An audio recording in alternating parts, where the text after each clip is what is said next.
Honey, do I look pretty? I lifted my head, my eyes pulling away from the financial news on my iPad. Catherine was standing there, wearing a wine-red, knee-length dress I had never seen before. She did a slow turn, the hem of the skirt swaying in a soft arc. Did she look good? Of course she did. She looked incredible. Catherine, my wife, had earned a sort of legendary status back in college for her beauty, and it wasn't an empty title. Even now, in her early 30s, time seemed to have made a special exception for her, refusing to steal an ounce of her radiance. Instead, it had sanded away the last sharp edges of her youth, replacing them with the rich, complex allure of a mature woman. I watched her, my face a blank mask, my gaze locked on hers. A small smile touched her lips, as if she'd found the answer she was looking for. She glided toward me, leaned down, and planted a soft kiss on my forehead. Honey, I have a girls' night with some friends after work, so I might be back late. Don't wait up for me. I just nodded. Okay. I could tell she was in a remarkably good mood, a kind of light, buoyant energy I rarely saw from her, given her usually cool and composed demeanor. She straightened up, gave me another quick smile, and then grabbed her handbag from the console table by the door. A moment later, she was gone. The door clicked shut, and the smile on my face vanished instantly. My gaze fell on the closed door, my expression turning cold. Something was very wrong with Catherine today. In all the years I'd known her, from our first meeting in college, through dating, to this very day, I had never seen Catherine wear a dress. Not once. Through all 4 seasons, whether at a corporate event or lounging at home on a Sunday, she was always in a pantsuit, casual slacks, or jeans. I mentioned it before, told her I'd love to see her in a dress, or even stockings, something a little more traditionally feminine. She always shut it down, saying dresses were a hassle and impractical. She said she just didn't like that style.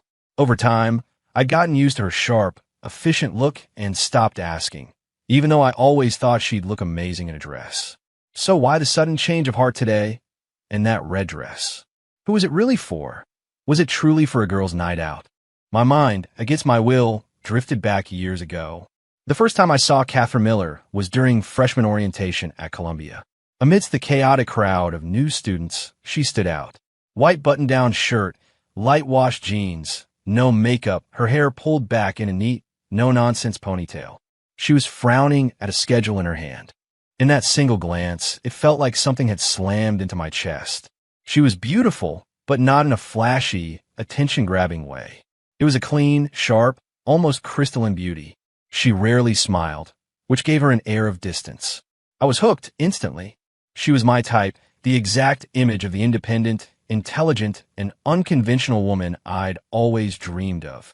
So, I launched a full-scale campaign to win her over. Looking back now, my methods were childish and extravagant, fueled by the simple fact that my family had money. I arranged candles in a heart shape on the main lawn, only to get chased across campus by a security guard with a fire extinguisher. I hired a drone to fly a banner with my declaration of love over her dorm building, which earned me a summons to the dean's office. I booked an entire restaurant, filled it with flowers, and hired a live band. The whole campus was talking. Some were envious, some were jealous, but most were just enjoying the show. Catherine, however, remained completely unmoved. Every time, she would just look at me with that same placid expression, her face betraying no emotion. Then she would calmly say, "Jack, I appreciate the gesture, but my priority right now is my education. I'm not thinking about dating until after graduation." Everyone on campus knew who I was. With my SAT scores, I never would have gotten into a top-tier school like this. But my father had donated 2 new academic buildings, and my name magically appeared on the acceptance list. I was the special case, the legacy admission on steroids. The professors were polite to me, and the students whispered behind my back. I didn't care. That's just how I am. When I want something, I get it. Not interested until after graduation? Fine, I could wait. But she was brilliant and beautiful, and guys were constantly circling. So, I made a public declaration. Catherine Miller was the woman I was going to be with, and anyone with a brain would stay away. That announcement actually worked, clearing the field considerably. For 4 years, I just stayed by her side, a quiet guardian. Thinking about it now, it was a near-obsessive persistence. Maybe, in the end, that's what finally won her over. After we graduated, we started dating, and it felt natural. She was fiercely capable and ambitious. My family provided the seed money to help her launch her own company, and I was there every step of the way, making sure nothing stood in her path. She quickly made a name for herself in the business world, becoming the impressive Ms. Miller that people admired. We went from dating to marriage seamlessly. I gave her everything I could, a life of luxury, unwavering support for her career, and absolute fidelity. I thought we were happy. I thought we were the model couple everyone envied. I had grown accustomed to her decisive, powerhouse personality and to the rare moments of vulnerability and dependence she only ever showed to me. I thought that balance would last forever. Until today. Until that jarring red dress, which felt like a sharp splinter piercing the comfortable fabric of my life. In the days that followed, I became hyper-aware. I paid attention to everything she did. When she took a call, I'd pretend to be scrolling on my phone, but my ears would be straining to catch her words. I noticed her phone, at some point, had been set with a new Touch ID. It was no longer unlocked by my fingerprint, as it had been for years. When she answered calls, she started instinctively walking out to the balcony or closing the door to the home office, her voice lowered to a murmur. Her arrival time from work became erratic. Sometimes it was a late meeting, other times it was traffic. One evening, she was in the shower, the water running loudly. Her phone, charging on the kitchen counter, lit up. An iMessage notification popped up on the lock screen. Even though my fingerprint was gone, I still knew her passcode. I unlocked it and tapped on the message. The contact was saved as Ryan Zhao, major client. The message was short, but it was enough to make the blood rush to my head. For tomorrow's meeting, I hope to see you in that dress again. That dress? Unless I was mistaken, he meant the red one. She didn't own any others. And this Ryan Zhao. Right, it hit me. About a month ago, she had complained at the dinner table about a new major client. The project had huge potential, but the representative they sent was a young, successful, and incredibly difficult executive named Ryan Zhao. He was demanding, nitpicky, and exhausting to communicate with. I remember her rubbing her temples, her voice filled with weariness and frustration. But then, starting a few weeks ago, her tone when mentioning the project and Mr. Zhao had changed. The frustration was gone, replaced by a subtle, suppressed excitement. At the time, I was happy for her, thinking she had finally figured out how to handle him. It turns out, all the signs were there. My hand tightened around the phone, the plastic creaking under the pressure. My eyes grew colder. Ryan Zhao. Mr. Zhao. I muttered to myself. Let me find out this is what I think it is, and I'll make you regret it. I needed proof. I don't make moves I'm not sure about. I didn't say a word, didn't let a single flicker of suspicion show on my face. I called Frank Costello, a private investigator I'd used for business matters before. My voice over the phone was devoid of any emotion. Frank, I need you to find something for me. Absolute discretion.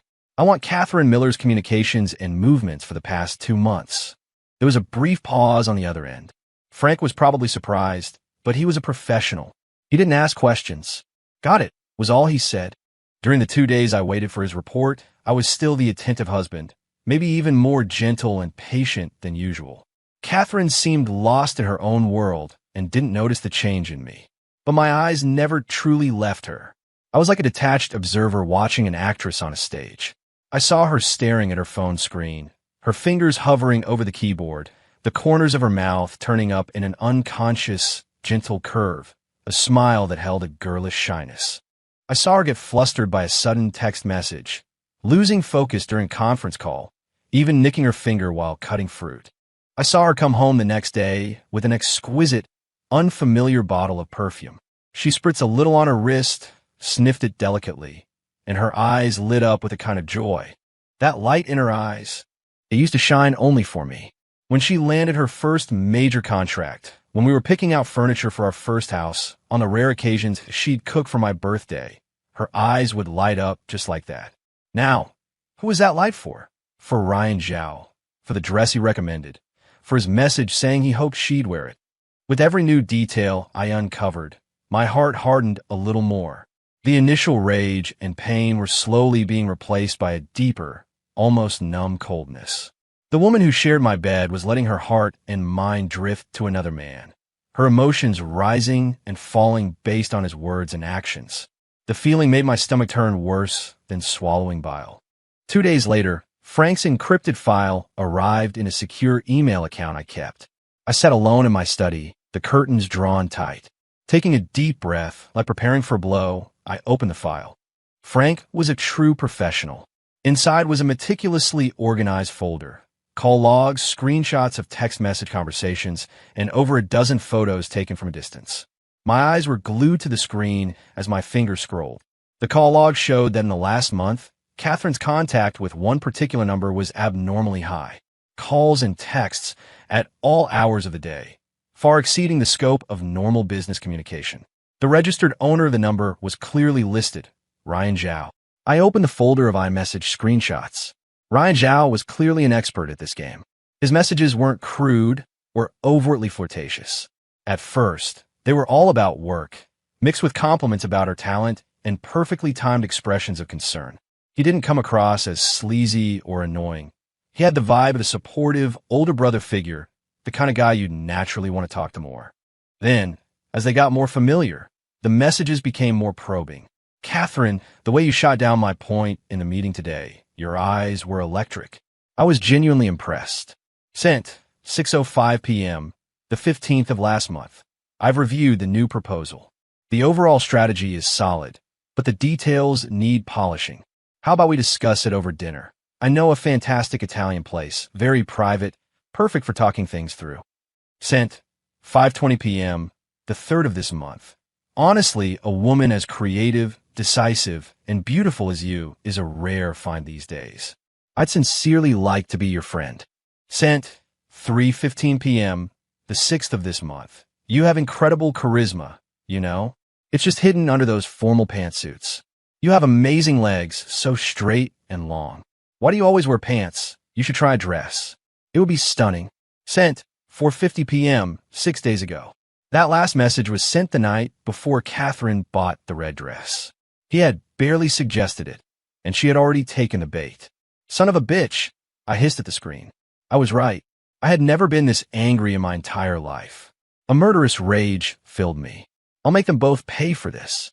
My fingers, stiff and cold, continued to scroll. Catherine's replies had evolved. They started as professional and politely distant. You're too kind, mister. Zhao, I'm just doing my job. And thank you for the feedback. I'll refine the proposal. Gradually, they softened into hesitation. Do you really think it would suit me? I haven't worn a dress in ages, and Mr. Zhao, I didn't realize you had an eye for fashion. And then, her tone took on an undeniable pleasure from the compliments. I'm sure you have great taste, Ryan. And well, maybe I'll give it a try. Finally, there was a location pin from Ryan Zhao for a high-end boutique on Madison Avenue, followed by a link to a specific dress on their website. This red one with the lace panels. The design is brilliant, elegant, but with a hint of sexy. It would be perfect for your complexion and vibe. Trust me, go try it on. The file showed that the next day, Catherine took a half day off from work, telling her assistant she had a client meeting. Her credit card statement confirmed it. That afternoon, she made a very expensive purchase at that exact boutique. A red dress. I closed my eyes, picturing the scene. The secret excitement she must have felt walking into that store, trying on the dress another man had picked for her. Turning in front of the mirror, studying her reflection, her thoughts consumed with how he would react when he saw her in it. 5. After reviewing the texts, I had to take a moment to steady myself before opening the photos. The first was taken at an upscale Cantonese restaurant with a view of Central Park, a place I recognized because we went there often. A handsome, polished man, undoubtedly Ryan Zhao, sat across from Catherine. He was dressed impeccably, his hair perfectly styled, leaning forward slightly to top off her wine glass. His eyes were glued to her face. Catherine was looking down, picking at her food with her chopsticks, but a clear smile played on her lips, and a faint blush colored her cheeks. That was not the look of someone merely dealing with a client. The second photo was outside the restaurant. Ryan was holding the car door open for her, one hand hovering protectively over her head in a gentlemanly gesture. But his gaze was lowered, fixed on the curve of her cheek and the line of her neck. Catherine was bending to get into the car. Her expression wasn't clear, but her body language showed no resistance. The third was in front of the Madison Avenue boutique. Ryan was holding a shopping bag with the brand's logo, saying something to Catherine. She was looking up at him with a wide, unguarded, radiant smile, the kind of pure, unadulterated happiness I thought she only ever showed me. Each photo was a poison needle, stabbing into my eyes, into my heart. As I reached the end, I realized something was missing. There was no smoking gun, no picture of them in bed. Not yet, anyway. But this emotional drifting, this intimate ambiguity, dressing up to please another man, the deception, the carefully constructed lies. All of it was just the prelude to the main event. Luckily, I had caught it early. But with something like this, once you discover it, you have to cut it out completely. Otherwise, even if you stay together, it's like having a fly buzzing in your gut forever. There's no going back to happiness. I saved the files, picked up my phone, and dialed the number. My best friend since childhood, and now the top lawyer at his firm, Mark Shun. When he answered, my voice was as flat as a dial tone. Mark, I need you to draw up a divorce agreement. What? Jack, what's going on? You and Catherine. Mark's voice was laced with shock. Draft it to be as favorable to me as possible, I said, cutting him off. Asset division, company shares, every detail. Maximize my interests. Get it to me as soon as you can. The other end was silent for a moment. Then came the professional, cool reply. I understand. Give me 2 days. 6 with the evidence in hand and the divorce agreement drafted to my exact specifications. I chose Friday evening for the confrontation. Catherine came home from work in that same good mood. She even offered to cook, making my favorite dish, braised short ribs. At the dinner table, she chattered on about the weather and trivial matters from her day at the office. I offered one-word replies, showing little interest in conversation. She seemed to sense my coldness, her voice trailing off until the room fell into a heavy, awkward silence. After we finished eating, I put down my fork. Instead of heading to the living room to watch TV like I usually did, I looked straight at her. Catherine, come sit down. We need to talk. She froze for a second, a questioning look on her face, but she did as I asked, taking a seat on the armchair opposite the sofa where I sat. I didn't waste any time. I pushed the thin file folder that was sitting on the coffee table toward her. Sign it, I said, my voice empty of all warmth. She gave me a confused look, reached for the folder, and opened it. The moment she saw the words divorce agreement, the color drained from her face. Her lips began to tremble violently. Jack, honey, what kind of joke is this? She forced a brittle smile, trying to play it off as some twisted prank. But I could see the guilt in her eyes. I'm not joking. When have I ever joked about something like this? I watched her, my expression unmoving. What? What do you mean? Her voice was a high-pitched, trembling shriek. Jack, are you insane? Out of nowhere. Why would you want a divorce? I knew her too well. She had never lost her composure like this. Out of nowhere. My voice was still ice. You mean, while things are going so well between you and Ryan Zhao? If I don't file for divorce now, how long until I'm officially the last one know? The moment I said his name, Catherine's body went rigid. Then, she shot up from the chair. That's not true, she screamed, like a cat whose tail had been stepped on. Her denial was hysterical. You have no right to accuse me. My relationship with Mr. Zhao is strictly professional. There's a limit to these insane suspicions, you know. Professional? I let out a cold laugh. I leaned down and picked up the printouts of the most damning photos and text messages from the file. I threw them on a coffee table in front of her. Then take a good look at this. Texting at 11 p.m. on a Sunday about how you can't wait to see him tomorrow? Is that professional? Private dinners with candlelight and wine. Is that professional? Him taking you shopping for a dress he personally picked out for you. Is that professional, too? As Catherine's eyes fell on the black and white text and the crystal clear photos, it was as if all the strength was sucked out of her body. She stood frozen, trembling uncontrollably. Her eyes were wide, her pupils filled with sheer panic and devastation. You had me investigated. Her voice was a broken whisper, thick with shock and accusation. And I shouldn't have. I stood up, towering over her, the rage I'd suppressed for days finally erupting. Did you think I was a complete idiot? Watching you smile at your phone like a fool every day? Watching you get all dressed up for another man? watching you make up excuses for coming home late, while I was supposed to be worried about you, making excuses for you. Did you think I'd start blaming myself, wondering if I wasn't good enough, wondering if you were bored with me? My voice grew louder, losing all restraint. And you, Catherine, you were basking in another man's sweet talk, soaking up the validation and admiration he gave you. You broke your own rules and wore a dress for him. You even forgot our wedding anniversary last Wednesday. You tell me, Catherine, shouldn't I have investigated? I didn't. It wasn't. Her last line of defense shattered. Catherine collapsed back onto the sofa, burying her face in her hands and breaking into wrenching sobs. Her shoulders shook violently. It was a moment of weakness. I swear, it was just a moment of weakness. He's just good with words. He gave me so much validation for my work, and I just enjoyed the feeling of being admired, of being pursued. I never, ever thought about betraying you. Jack, please, you have to believe me. Nothing happened. I never did anything to disrespect our marriage. She was sobbing hysterically, trying to crawl toward me to grab my hand. I yanked it away with disgust. The feeling of being admired? I brushed off the spot on my sleeve where she'd almost touched me. Catherine, you were a top student, and now you're the CEO of a company.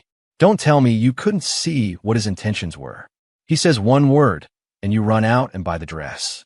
You leave your husband at home while you prance around in a dress you bought to please another man, practicing in the mirror to see how you can get his attention. Your moment of weakness, Catherine, is disgusting. No, it wasn't to please him. I just wanted to change. I thought maybe you would like it. She pleaded, her tear-streaked face looking up at me, a futile attempt at a defense. Shut up, I roared, my contempt overflowing. You're still lying. Before he told you to wear a dress, you never wanted to change your image. When I asked you to wear stockings, you refused pretty damn quickly, didn't you? Just sign the papers, take what little you're entitled to, and get the hell out of my life. I leaned in close, my voice low, each word a precisely aimed dart. Otherwise, I have no problem making sure these photos and messages end up in the inbox of every single employee at your company. And as for your friend, Ryan Zhao, don't think I don't know his story. His little tech startup, Zenith Innovations, was funded entirely by his wife's family. That young genius reputation he has, he earned it by marrying into money and power. And you've probably heard what kind of business his wife's family is in. Even I wouldn't want to cross them. What do you think would happen to you, to him, and to your entire family if this file landed in his wife's hands? Catherine's sobs stopped abruptly.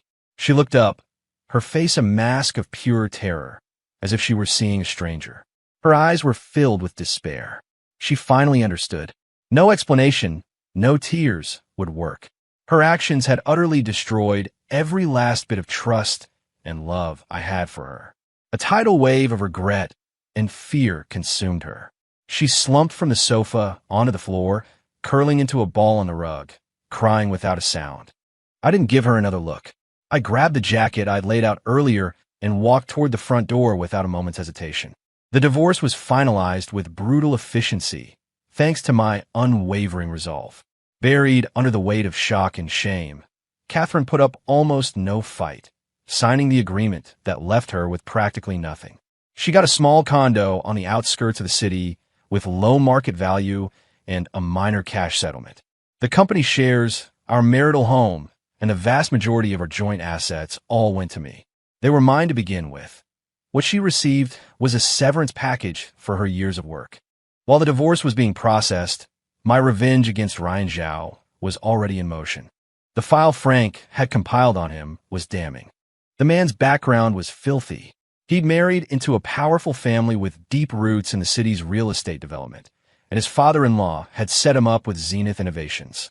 With his good looks and smooth talk, he'd cultivated a reputation as a rising star in the tech world. In reality, he habitually used his position to play emotional games with women, especially successful career women in stable but perhaps passionless marriages, women who craved external validation.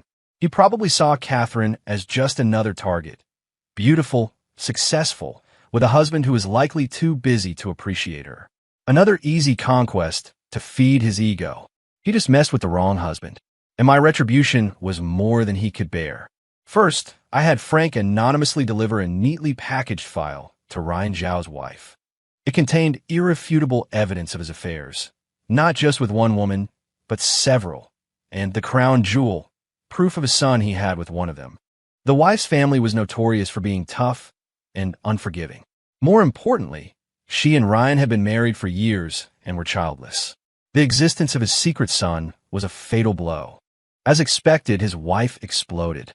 The news came back quickly. Ryan was thrown out of the house. Everything he had gained through his marriage, his management role at the company, his access to capital, his lavish lifestyle, was instantly revoked.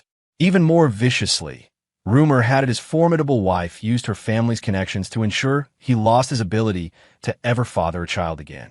Overnight, he went from the celebrated CEO of Zenith to a broke, disgraced, and physically broken man. The flock of women who had once fluttered around him vanished without a trace. But that wasn't nearly enough. His wife's revenge was her business. I still hadn't gotten mine. My goal was to utterly destroy him socially, to ensure he could never get back on his feet. And then I would send him to hell. Ryan Zhao, it turned out, wasn't ready to give up. He was a skilled con man, after all, cut off from his wife's family. He tried to stage a comeback. He leveraged the few remaining contacts he had, people who had dealt with him because of his wife's influence, and scraped together some funding, even taking out loans from sharks. Miraculously, he managed to launch a small new tech company. He thought he could rise again.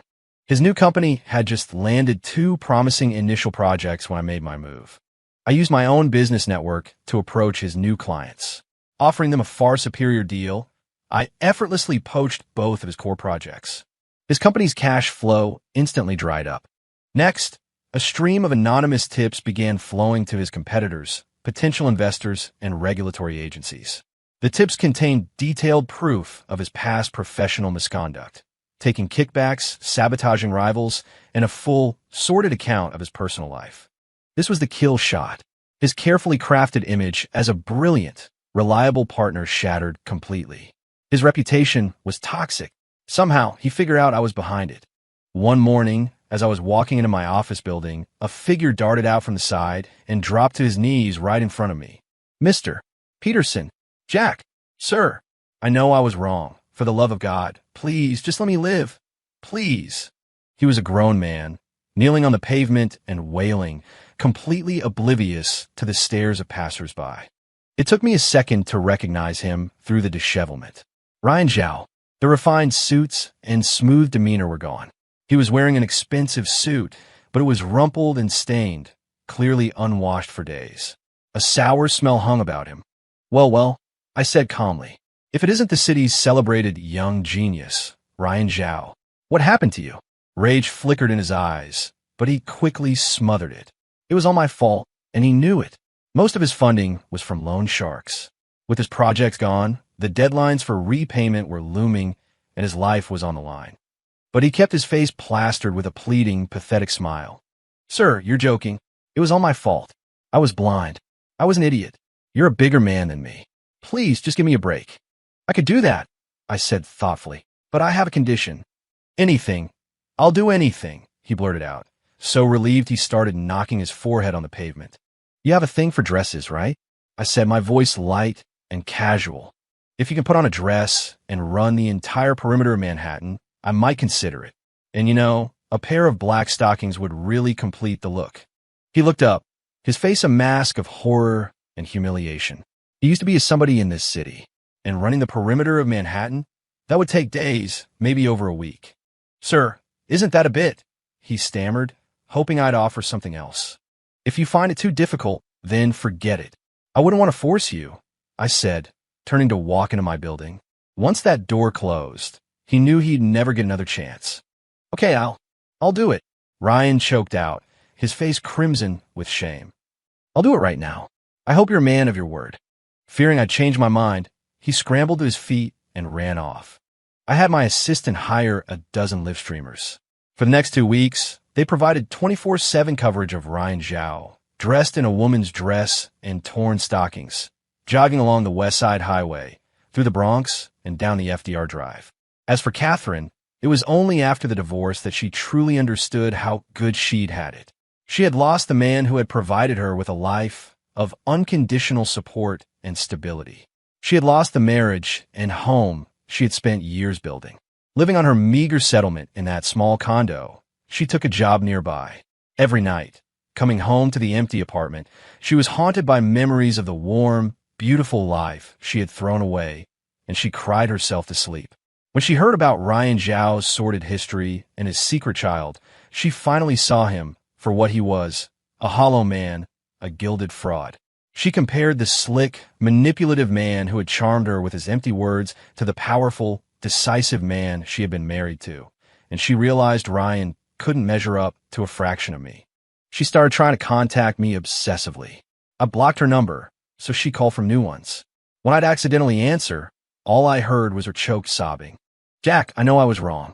Please, I'm begging you, just see me one more time." I blocked her on all social media, so she sent new friend requests, the messages filled with frantic remorse. It was my ego, my vanity. I was a fool to listen to his lies and hide it from you. "Please give me one more chance, just one." She started waiting for me outside my office and our old apartment building. "I didn't know how much I loved you until I lost you. I can't live without you. Ryan Zhao is human garbage. I was just confused for a moment. The only person I love is you. It's always been you." She cried. She pleaded. She abandoned all her pride and dignity, desperate to claw back even a sliver of what she'd lost. But all she received in return was my ice-cold rejection and complete indifference. My assistant would politely but firmly intercept her. "Ms. Miller, Mr. Peterson is in a meeting. He's not seeing anyone." Each new number she used was blocked after a single call. Her messages went unanswered, like stones dropped into a bottomless well. She could wait outside my building all night, only to watch my car sweep directly into the underground garage without so much as a pause. The last time was in early winter.